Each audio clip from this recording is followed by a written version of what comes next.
సిద్ధలలో నూనెను సిద్ధముగా చేసుకో, రాజు రానయ్యున్నాడు.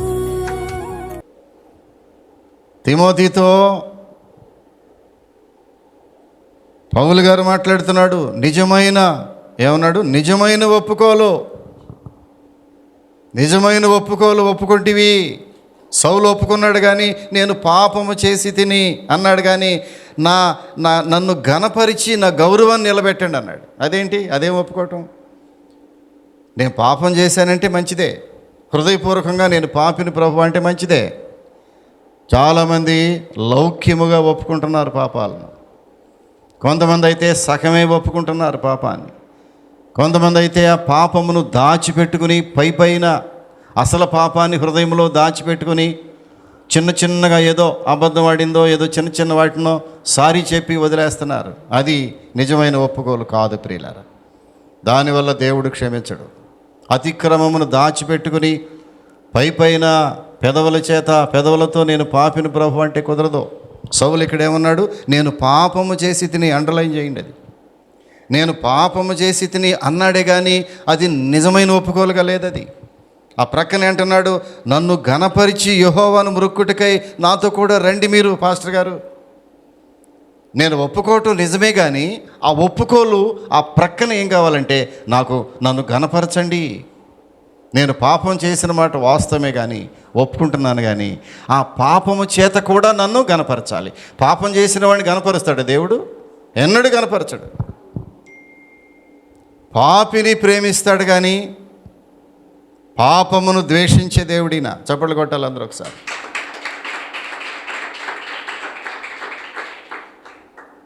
పాపిని ప్రేమిస్తాడు. అతడు ఎంత పాపి అయినా దేవుడు క్షమించే దేవుడే, కానీ అతడు చేసిన పాపమును మాత్రం ద్వేషించే దేవుడు మన దేవుడు. ఆ పాపమును కొంచెము కూడా భరించలేడు దేవుడు. అది కొంచెము నీ హృదయంలో దాచిన దేవుడు ఒప్పుకోడు. ఎలాగ ఒప్పుకున్నాడు ఇతడు? నేను పాపము చేసి తిని అయినను నన్ను గనపరచండి. ఇది సరైన ఒప్పుకోలు కాదు ప్రియులారా. నువ్వు ఎలా ఒప్పుకుంటున్నావు పాపాన్ని? దేవుని సన్నిధిలోనికి వెళ్ళి మోకరించినప్పుడు ప్రభువా నేను పాపిని అని హృదయపూర్వకంగా ఒప్పుకోగలుగుతున్నావా? మంచి ఒప్పుకోలు ఒప్పుకొంటివి. ఒప్పుకోవటంలో 2 రకాలు. చెడ్డగా ఒప్పుకోవటం వేరు, మంచిగా ఒప్పుకోవటం వేరు. నీవు మంచిగా ఒప్పుకుంటే, నీవు హృదయాంతరంగములో నుంచి పశ్చాత్తాపముతో పాపాన్ని ప్రభు సన్నిధిలో ఒప్పుకోగలిగితే, నోరు తెరిచి ప్రభువా నేను పాపిని అని ఒప్పుకోగలిగితే, నీవు నిజమైన ఆశీర్వాదాన్ని, పూర్తి ఆశీర్వాదాన్ని పొందగలవు ప్రియులారా. నీవు లేదా ఆశీర్వాదాలు రావు, సగమే. నీవు సగం ఒప్పుకుంటే సగం ఆశీర్వాదాలే. పూర్తిగా ఇతను సగం ఒప్పుకున్నాడు. సౌలు రాజు తప్పు చేసినప్పుడు తెలిసి కూడా సగమే ఒప్పుకుంటున్నాడు. సగమే. కొంతమంది అన్నీ సగమే చేస్తారు. పని కూడా చూడండి, కొంతమంది సగమే, అరే ఇక ఈ పని చేసి పెట్టాడు, సగం చేసి అయిపోయిందండి అంటారు. ఒట్టిదే. వారి జీవితాలు కూడా సగంగానే ఉంటాయి. చూసారా మీరు ఎప్పుడైనా? వారు పనిలో శ్రద్ధ లేకుండా, జనరల్గా బైబిల్ తీసి పక్కన పెట్టండి కాసేపు. సామాన్యంగా ఒక మనిషి శ్రద్ధగా కాకుండా సగం చేసుకుంటూ వెళితే ఏమవుద్ది? వాడి జీవితం అంతా సగమే. కొంతమంది చదువులు కూడా చూడండి, సగమే చదువుతారు. ఎన్ని మార్కులు వస్తాయి? సగమే వస్తాయి. జీవితంలో పూర్తిగా కష్టపడి, పూర్తిగా శ్రమపడి, హృదయం అంతటితో కష్టపడితే తప్పకుండా సక్సెస్ అవుతాడు. ఇక్కడ ఒక యవనస్తుడు కనబడుతున్నాడు, బాగా వినాలి. ఒప్పుకోవటంలో ఎన్ని రకాలు ఉన్నాయో చూడండి కదా. చాలామంది దేవుణ్ణి క్షమాపణ అడుగుతున్నారు కానీ లోతైన హృదయంతో క్షమాపణ అడగటం లేదు. అందుకే ఆశీర్వాదాలు పొందలేకపోతున్నారు. యోనాతాన్ అని ఒక యవనస్తుడు ఉన్నాడు.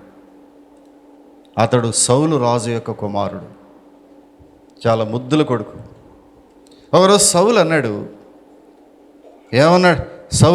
సౌలు రాజు ఏమన్నాడంటే, నేను నా శత్రువుల మీద 24వ వచనము పగ తీర్చుకొనక మునుపు సాయంత్రము కాకమునుపు భోజనము చేయవాడు శపింపబడును అని సౌలు జనుల చేత ప్రమాణము చేయించెను. అందువలన జనులు ఏమీ తినలేదు. సౌలు రాజు ఒక ఆజ్ఞ ఇచ్చాడమ్మా. రాజు ఆజ్ఞ అంటే ముద్ర, అధికార ముద్ర. ఏమన్నాడంటే, అబ్బాయి మనం యుద్ధానికి వెళ్తున్నాం, ఈరోజు యుద్ధం చాలా మోపైన యుద్ధం జరుగుద్ది, చాలా క్లిష్టమైన యుద్ధానికి వెళ్ళబోతున్నాం. మనం ఓ పని చేద్దాం, ఈ యుద్ధం ముగిసే వరకు మనం ఎవరం కూడా భోజనం చేయటానికి వీల్లేదు కదా. కొంతమంది ఒక నిర్ణయం తీసుకుంటారు కదా, ఏమైనా సరే ఇది అయ్యేంత వరకు నేను భోజనం చేయనండి అనరు. అది కూడా పెద్ద అంత మంచి పద్ధతి కాదు. కానీ కొంతమంది ఏం చేస్తారంటే కార్యసిద్ధి చేసే వరకు కూడా భోజనం చేయరు కొంతమంది. వినండి, నాకు పెద్ద అంత అలవాట్లే లేవు, నాకు భోజనం లేకపోతే నేను ఉండలేను, నేను అట్లాంటి నిర్ణయాలు పెద్దగా తీసుకోను. కొంతమంది పని అయ్యేంత వరకు భోంచేయరు కదా. ఉదయం కూడా కొంతమంది ఉంటే చాదస్తంగా ఆ పని ఈ పని ఆ పని చేసి టిఫిన్ కూడా చేయకుండా కాఫీ నీళ్ళ చుక్క కూడా దాక్కోకుండా 11-12 గంటల వరకు పని చేసి 1 గంట వరకు పని చేసి 2 గంటలకి అప్పుడు షుగర్ డౌన్ కింద డామిని పడిపోతారు. అలాంటి నిర్ణయాలు తీసుకోవద్దు దయచేసి. రాజుగారు అన్నాడు, అబ్బాయి మనం యుద్ధానికి వెళుతున్నాం, యుద్ధము పూర్తయ్యేంత వరకు కూడా, ఆ యుద్ధములో మనం గెలిచే వరకు కూడా ఎవరు కూడా భోజనం ముట్టడానికి వీలేదన్నాడు అని ప్రమాణం చేయించుకున్నాడు. ఒకవేళ భోజనం ముడితే వాడు చనిపోతాడు. అందుకేం చేశారంటే వాళ్ళు, అందువలన 24వ వచనంలో చివరి భాగం, జనులు ఏమీ తినలేదు. కానీ ఇక్కడ ఒక ట్విస్ట్ జరిగింది. ఏం జరిగింది? ఆ రాజుగారి సొంత కుమారుడే, ఆ రాజుగారి యొక్క సొంత కుమారుడే యోనాతాను ఏం చేశాడు తెలిసిన? ఆ దారంటే వస్తుంటే ప్రజలందరూ నడుచుకుంటూ వస్తున్నారు. అక్కడ ఏం జరిగింది? జనులందరూ ఒక అడవిలోనికి రాగా అక్కడ నేల మీద తేనె కనబడెను. మంచి తేనెతుట్టి కనపడింది. తేనె మక్క ఏమంటుంది, కండిలు తేనె కారిపోతూ ఉంది, నోరు ఊరిపోతూ ఉంది. చక్క కారిపోతున్న ఆ అడవి తేనె, పుట్ట తేనె అంటే అడవి తేనె కనపడిందంట. మరి అడవిలో అడవి తేనె అంటే పెద్ద కేజీలు వస్తుంది. వీళ్ళు బాగా ఆకలిగా ఉన్నారు. రాజుగారి మాట ప్రకారం భోజనం ముట్టలేదు ఎవరు వీళ్ళు. ఆ సర్వ సమాజంలో ఎవరు కూడా భోజనం చేయలేదు. కానీ తేనె తుట్టి కనపడింది, తేనె కారిపోతూ ఉంది. ఏం చేయాలి ఇప్పుడు? లొట్టలు వేసుకుని మొత్తం నాలుకంతా చేసుకుని ఎవరికి వాళ్ళే రాజుగారు చెప్పిన మాటను బట్టి ప్రక్క నుంచి వెళ్ళిపోయారు.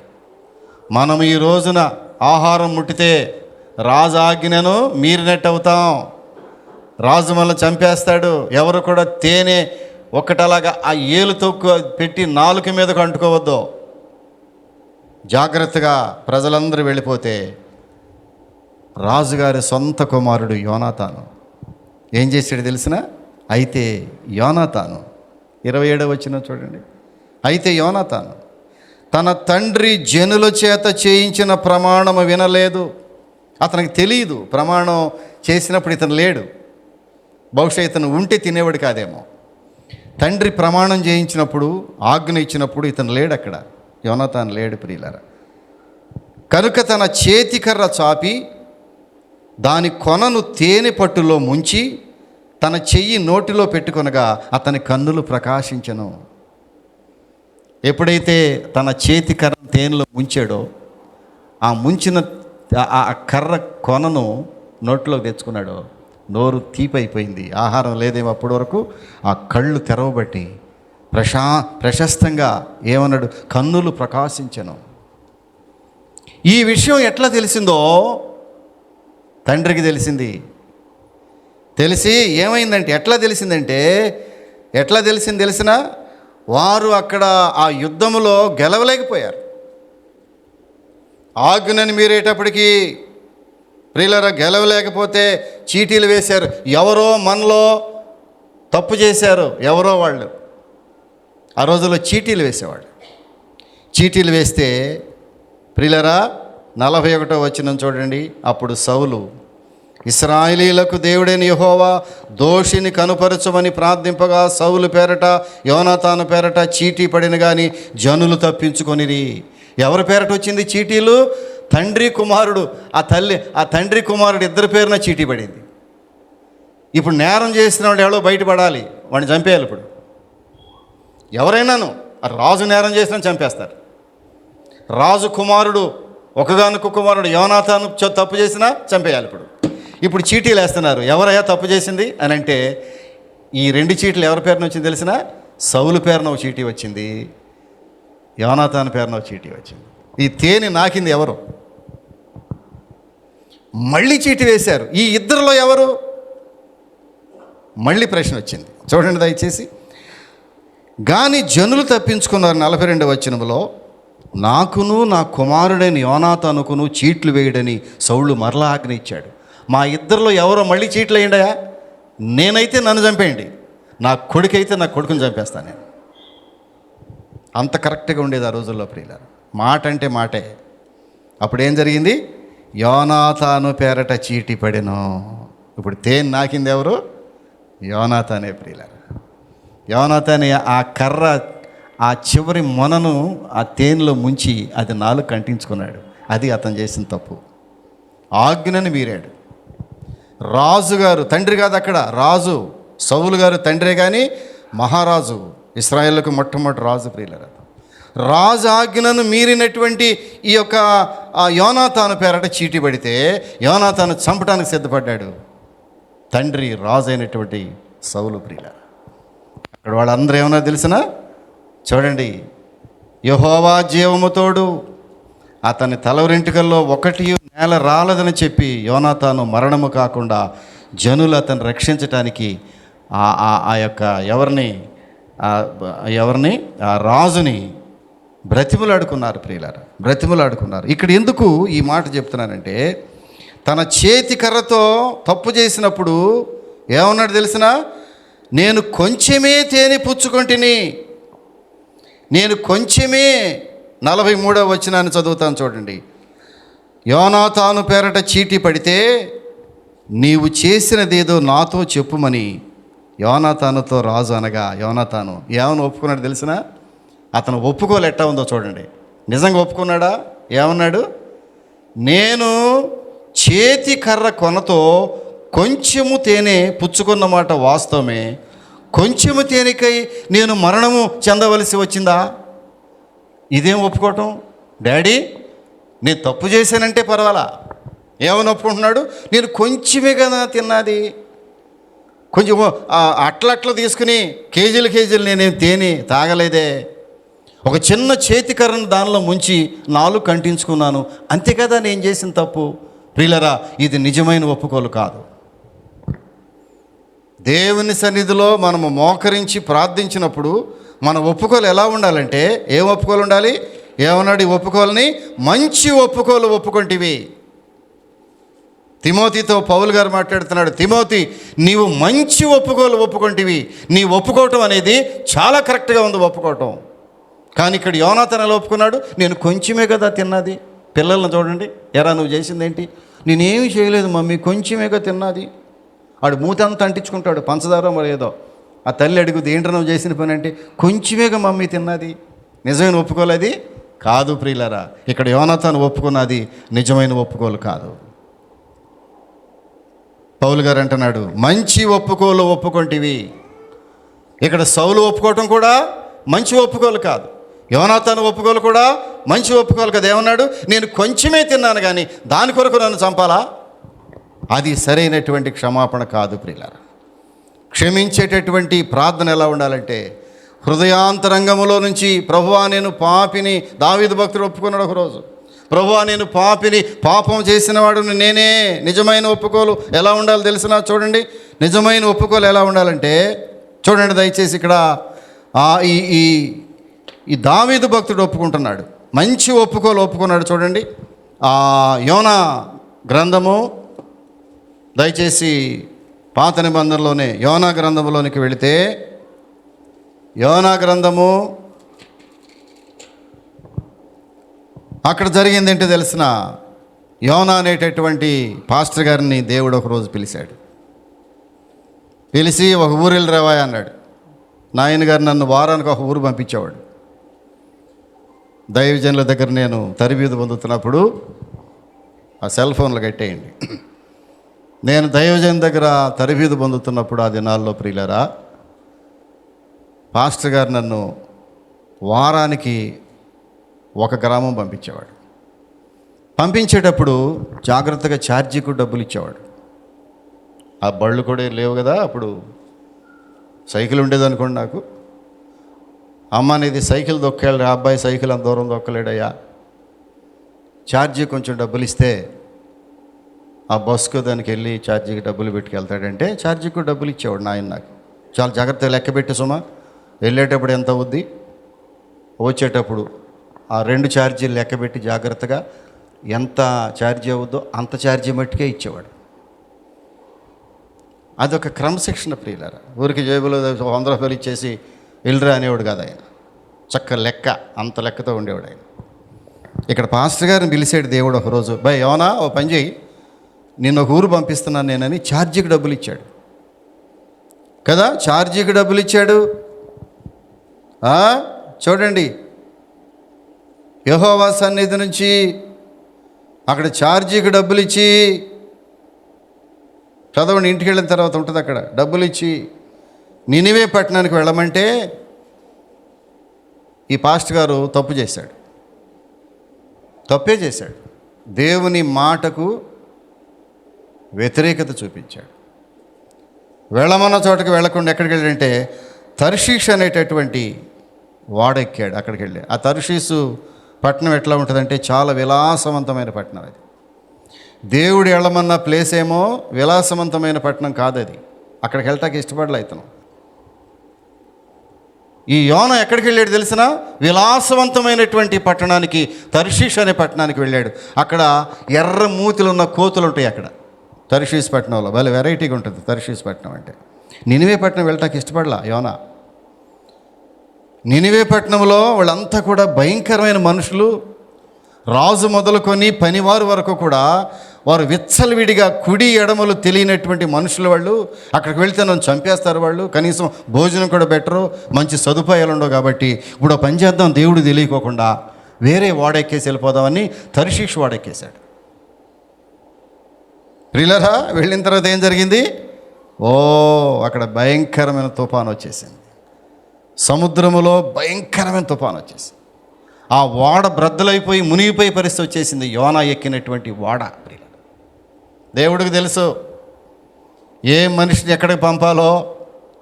మార్గ మధ్యములో ఏం జరిగినా ఆయన మాట నెరవేర్చుకునే దేవుడు మన దేవుడు.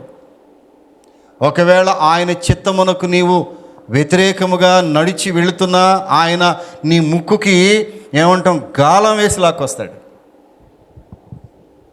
నీ ప్రయత్నాలు కుదరదయా. నీ సొంత మార్గంలో వెళ్ళటానికి దేవుడు ఒప్పుకోడు నిన్ను. ఆయన అనాది సంకల్పములో దేవునికి ఒక మార్గము నీకు ఏర్పాటు చేస్తాడు. ఎప్పుడో ఆ మార్గంలోకి వచ్చేంతవరకు దేవుడు నిన్ను వదిలిపెట్టడు. జాగ్రత్త. యేసుప్రభు అంటే ఎవరు అనుకుంటున్నావు? దేవుని సన్నిధిలోకి వచ్చే వరకు నిన్ను వదిలిపెట్టడు. ఏదో ఒక పరిస్థితిని కల్పించి ముక్కుకు గాలం వేసి నీ మార్గములను స్తంభింపజేసి నిన్ను మళ్ళీ వెనక్కి తీసుకొస్తాడు. ఆయనే క్రీస్తుప్రభు అంటే. క్రీస్తుప్రభుతో ఆటలాడుకోవద్దు. ఆయన ఉద్దేశం ఏమై ఉన్నదో నీ జీవితంలో అది నెరవేరే వరకు దేవుడు నీ జీవితాన్ని వదిలిపెట్టడు. నన్ను వదిలిపెట్టలే దేవుడు. మునుకోలకు ఎదురు తిరుగుతున్నావా అన్నాడు పౌలు గారితో దేవుడు. ప్రియులారా, సౌలా నీవు మునికోలకు ఎదురు తిరుగుతున్నావు అనగా దేవునికి ఎదురు తిరుగుతున్నావు. దేవునితో ఆటలాడుకుంటున్నావు. చాలామంది దేవునితో ఆటలాడుకుంటున్నారు. చాలా ప్రమాదం, భరించలేని ప్రమాదం, తిరిగి మళ్ళీ వెనక్కి రాలేనటువంటి ప్రమాదం. దేవునితో ఆటలాడుకోవద్దు. ఎవరైనా సరే, హూఎవర్ యు ఆర్, దేవునితో ఆటలాడుకోవద్దు. ఇక్కడ యోనా దేవునితో ఆటలాడుకున్నాడు. దేవుని సేవకుడు ప్రియులారా. అంటే దేవుని సేవకులు కూడా దేవునితో ఆటలాడుకుంటున్నారా? జరిగింది అదే. నేనేమి ఎక్స్ట్రా చెప్పట్లేదు ప్రియులారా, దేవుని వాక్యాన్ని బోధిస్తున్నాను నేను. యోనా నినివే పట్టణానికి వెళ్ళవలసినటువంటి యోనా ఎక్కడికి వెళ్ళాడు? విలాసవంతమైనటువంటి ఆ ప్రాంతానికి, తర్షీషు వెళ్ళటానికి ప్రయత్నం చేస్తే దేవుడు వెళ్ళనిచ్చాడా? ఆ ఓడ వెళుతూ ఉండగానే సముద్రములో గొప్ప తుఫాను చెలరేగి సముద్రం పొంగిందంట. పొంగింది. ఏమయ్యా, ఏం జరిగింది? ఎవరి వల్ల జరిగింది ఇది? ఇక్కడ కూడా చీట్లు వేశారు. చీట్లు వేస్తే ఆ చీట్లు ఎవరి పేరున వచ్చింది తెలిసిన? యోనా పేరున వచ్చింది. ఎవరివయ్యా నీవు?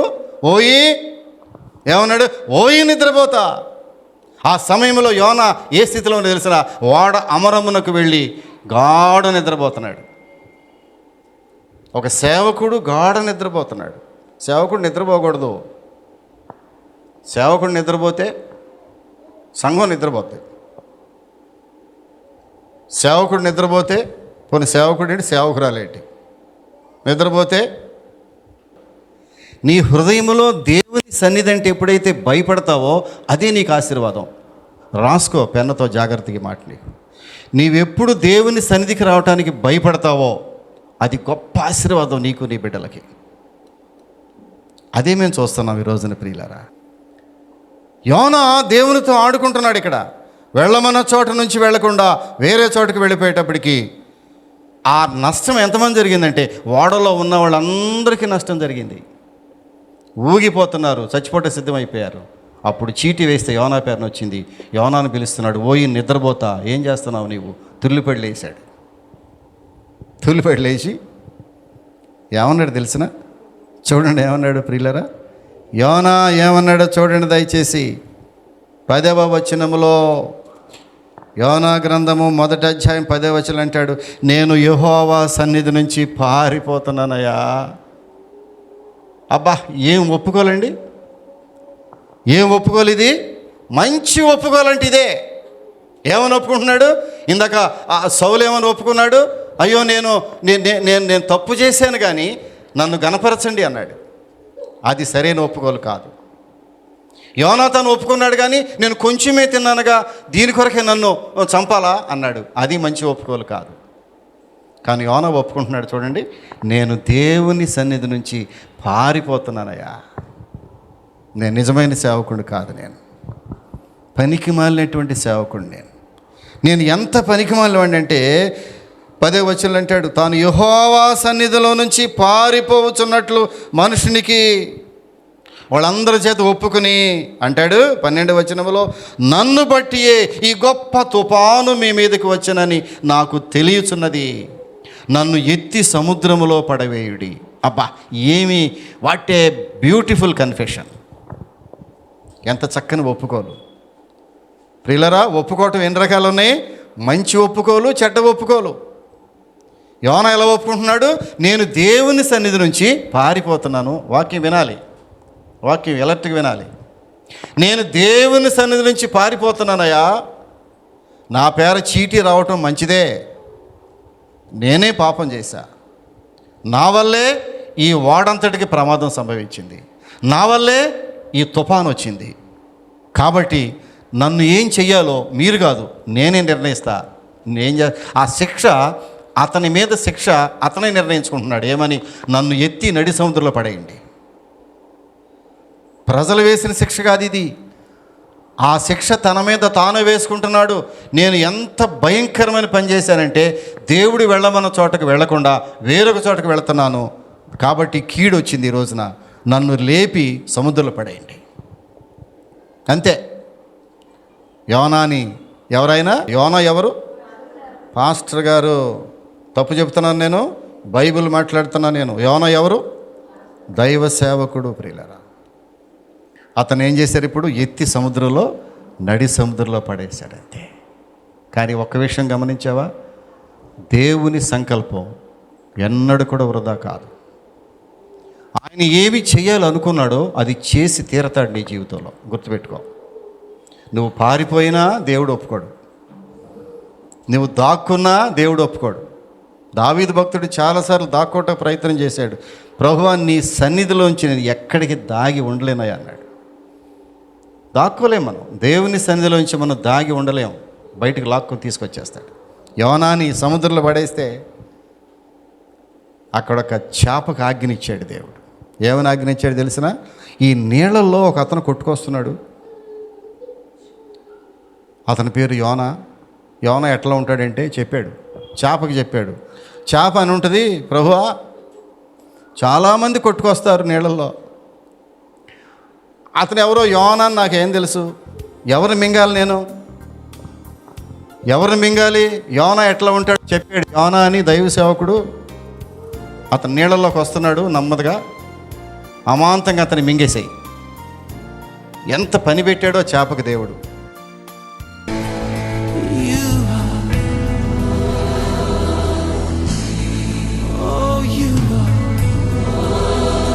పరిశుద్ధుడా, ప్రేమ కలిగిన స్వామి, ఈ చిన్న వాక్యానికి ముద్ర వేయండి ప్రభువా. మంచి ఒప్పుకోలు ఒప్పుకున్నాడు తిమోతి.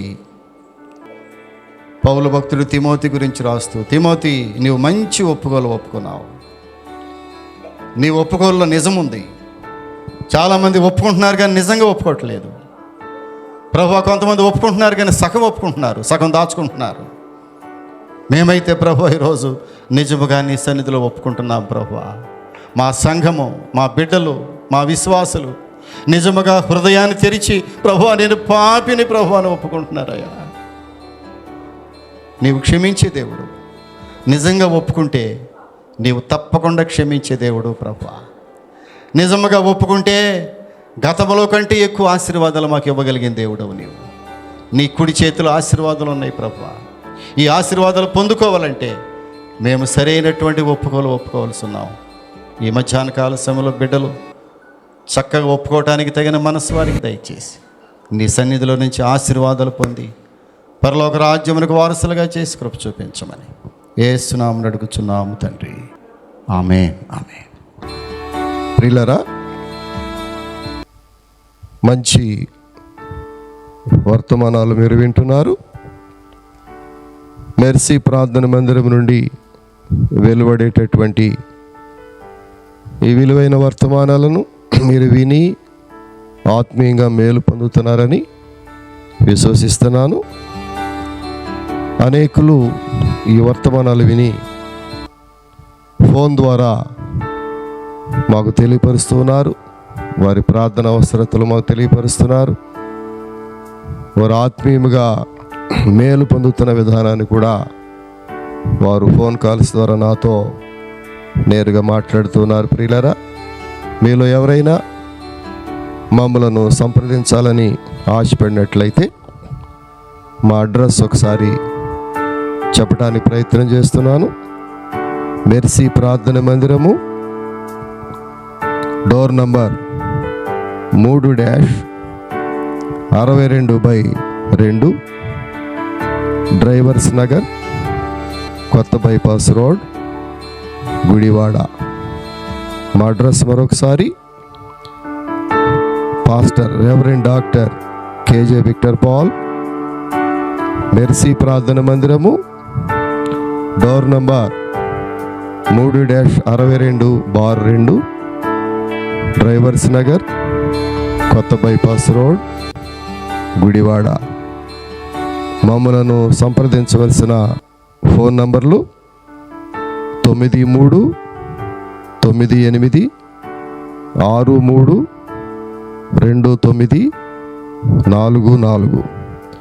9398-63-2944 మరియు 93-98-92-92-62 9398-92-92-62. దయచేసి మీ ప్రార్థన అవసరతలు మాకు తెలియచేయండి, మేము మీ కొరకు ప్రార్థన చేస్తాం.